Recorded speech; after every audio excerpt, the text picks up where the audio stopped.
Hi, I'm Kevin Hill, and today we're going to do another fun painting, so let's get started. Now, as you can see, I have a pretty basic sketch on the canvas. I just decided to start out that way today because we're doing something a little bit different. I think we're going to do maybe like a very wet jungle area with a waterfall and a lot of different things happening.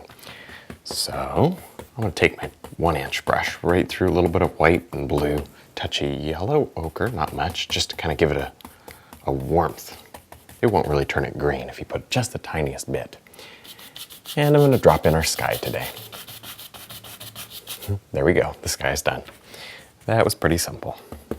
Now I'll just mix, using the same brush, mix up some soft colors, soft greens, blues, brown.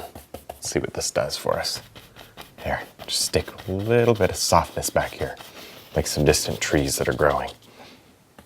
Maybe even a little bit of black into it, to turn it into a gray. There. Let that blend down a bit.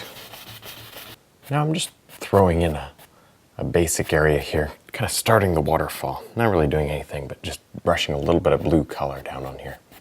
In fact, it's that sky blue color, basically. I'm just kind of getting us started. Now I'll set that brush down, pick up a filbert brush, load it up with some yellow and white. And maybe, let's see, maybe kind of right here. I'm going to start and drag down lightly, and release. Now let me show you the brush there. See, I picked up the tiniest little bit of paint, but not much. Reload it again. Let me try it again. Be careful or this will become muddy. And your sun rays need to kind of all come off from a single point. These are just background sun. Oops. Picked up a little too much there. Flip it around, the other side is clean. Wipe out the brush. And just continue this process. If you press very lightly, you get the texture of the canvas showing through it in areas where there's not much paint. Better reload. So anyway, that's how you paint sun rays over wet paint. Very easy. In fact, I took a paper towel here. I just dusted this area off with a paper towel before I started, so make this work a lot better. There, I'm going to brighten this area at the top. Nice. Smooth that one in a little. Ooh, it can go down over the waterfall. We may highlight over it and we may lose it, so not too much of that. There. Careful, don't get that muddy color in the painting. Too much. Now with our 1-inch, I'm going to just block in some beautiful cliffs up here. And obviously these cliffs are going to hold back that waterfall, so they're quite important. I'm going to sort of bring them back like this and melt them into this green color. Now we're kind of going to have to be very careful in certain areas of this painting because you can't paint in every leaf. So I quickly did a scrubbing green color over here.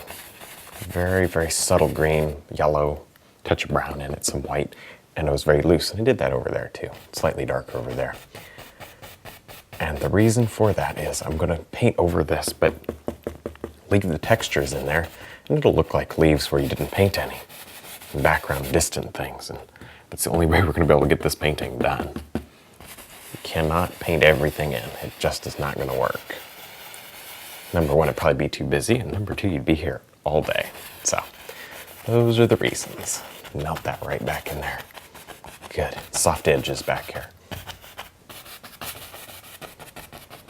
While we're going, let's go ahead and let's see about highlighting something over here. I'm going to grab my filbert, of course, and some yellow, white, red. Yellow, white, and green. There's no red in there. let's just pick out a couple of bushes and just begin to highlight. Allow a little bit of that light just to sparkle around, not too much. Up here, you can create a bush where you didn't have much of an underpainting, I don't care. It doesn't need to be overly high contrast back there. We can get away with it in the background, is what I'm trying to say. There. You may cover up these or change them, that's fine. With a painting with this many steps in it, you have to start somewhere and then adjust it later if you need to. But you just got to get in there and start. There. Next, we'll take our 1-inch brush, through a little bit of black, touch of brown, some blue, and then white to lighten it up so we can see what we have. There. I'm going to use this to paint in these rock cliffs over here. Now, I got to say, this has been a little bit tricky for me because I want to go in here and I want to finish up this area. I want to highlight it really bad, but I'm not going to.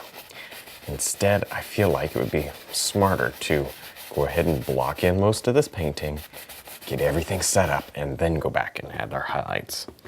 As much fun as it